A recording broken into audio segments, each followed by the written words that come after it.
The vaccines have finally arrived. The Rainbow Nation received its first order of 80,000 Johnson & Johnson vaccines last week, after an initial order of AstraZeneca vaccines was found ineffective against the more contagious South African variant. South Africa is the only country administering the Johnson & Johnson vaccine after local authorities say trials showed it's effective against the 501Y.V2 variant. The first vaccines are being conducted here at Chris Hani Bangwana Academic Hospital. We've asked residents in Soweto how do they feel about the Johnson & Johnson vaccine and had mixed responses. I don't think I'll be taking the vaccine anytime soon. Regarding why I say so, it's because of the fact that it hasn't been proven anywhere else in the world. Look, everybody is worried about it. It hasn't been tested yet. But at the same time, we are excited that there is a vaccination. It gives us a spirit of hope. Johnson & Johnson, it's locally. We've got the company here. I think I trust it. I trust Johnson & Johnson, and I'll take it as well.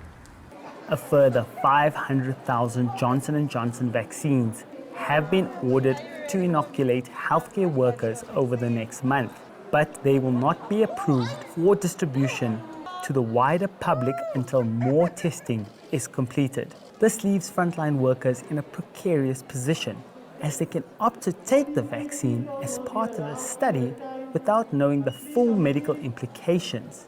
Yet, most are hopeful and are optimistic. I don't think there's any chance of any adverse effects besides the very occasional allergic reactions to vaccines. But yeah, I feel completely safe being given the Johnson vaccine. The Johnson & Johnson vaccine has two major advantages over other vaccines. It only needs regular refrigeration, and it only requires one jab, making it more accessible to those living in rural communities. At this high school in the rural part of the Limpopo province, most students are excited to be back after the government delayed the opening of schools by a month to let the second wave subside. Principal Samuel Moletse says that even though the Johnson & Johnson vaccine has not been approved for mass distribution, he and his teaching staff would have preferred to take the vaccine before the first day of school. I just wish that one for Johnson & Johnson works and works well for everyone, and so that the schools can go back to normal. In the meantime, teachers, students, and the rest of the country will have to wait and see how the heroes of the epidemic react to the new vaccine before it can be widely distributed. Zahir Kasim, Newsy, Soweto.